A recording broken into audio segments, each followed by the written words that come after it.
Who do you say that I am? A 40-day adventure in God. Day 22. The God who sees me.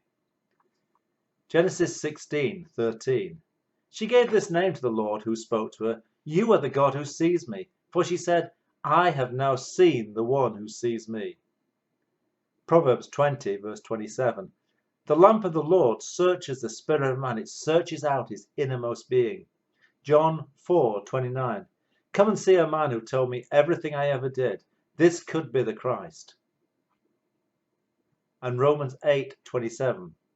And he who searches our hearts knows the mind of the Spirit, because the Spirit intercedes for the saints in accordance with God's will.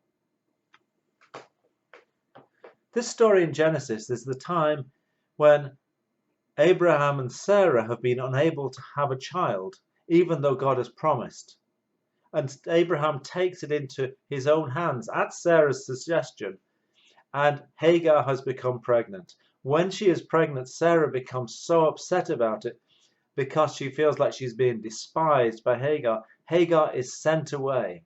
There is this pregnant servant girl sent away, and there she meets with the Lord. And the Lord speaks to her and comforts her and actually sends her back, saying it's okay, go back. And she says, I've met the one, I've met the Lord, and you're the God that sees me. I'm hidden, I've run away, but you can find me. I'm burdened, but you can see into my heart. Isn't this amazing that God's affection goes towards someone who the child that they are carrying will be an enemy of his people? Isn't it amazing that even in the mess that Abraham has made, God sees to the very heart of it? He sees the poor servant girl who is despised and sent away.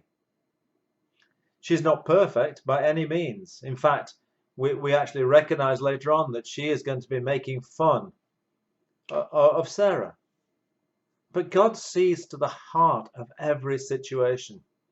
The other verses we've spoken of are when Jesus sees right into the heart of somebody's situation. And she goes away and says, come and see the man who's seen everything I've ever done. He knows everything about me.